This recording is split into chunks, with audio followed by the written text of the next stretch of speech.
ஆண்டவராகிய இயேசு கிறிஸ்துவின் நாமத்தினாலே அன்பின் வாழ்த்துக்கள்.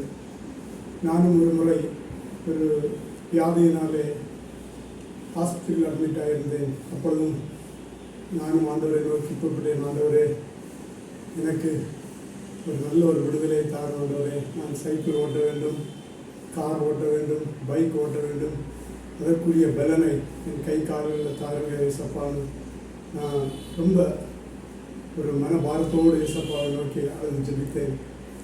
திடீரென்று அந்த ஆஸ்பத்திரி அறையில் இருந்த டிவியை என் மனைவி ஆன் பண்ணார்.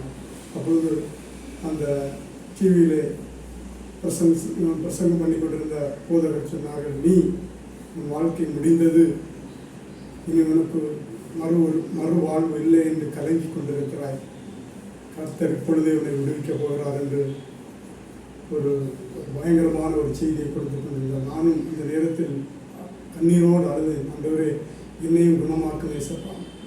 அந்த ஃப்ராக்ஷன் ஆஃப் செகண்டில் நான் அந்த அறையில் எழும்பி நடக்க ஆரம்பித்தேன். கர்த்தரோட புது பலனை எனக்கு தந்தார். ஒருவேளை நீங்களும் கூட இந்த நேரத்தில் மிகுந்த ஒரு பாரத்தோடு, ஆண்டவரே எனக்கும் இந்த வியாதியிலிருந்து ஒரு விடுதலை தாரும், ஆண்டவரே இந்த மன பாரத்தில் இந்த கவலையிலிருந்து எனக்கு விடுதலை தாரும் என்று நீங்களும் இயங்கிக் கொண்டிருக்கலாம்.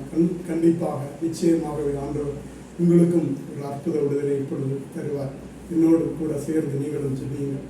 அன்புள்ள பரலோக பிதாவே, அப்பா இந்த வேளையில் ஆண்டவரே அப்பா நாங்கள் ஜெபிக்கிறோம். ஆண்டவரே அப்பா இத்தனையோ மக்கள் மன வியாகுலத்தோடு பாரத்தோடு தீராத வியாதிகளின் பிடியிலிருந்து கஷ்டப்பட்டு கொண்டிருக்கலாம். ஆண்டவரே இந்த நேரத்திலும் கூட கர்த்தர் அவர்களுக்கு இறங்கி எனக்கு செய்த அற்புதத்தை அவர்களுக்கும் நீர் செய்யும். ஆண்டவர் இப்பொழுது இந்த குணமாக்கும் வல்லமை அந்த சரீரத்தில் இறங்கட்டும்.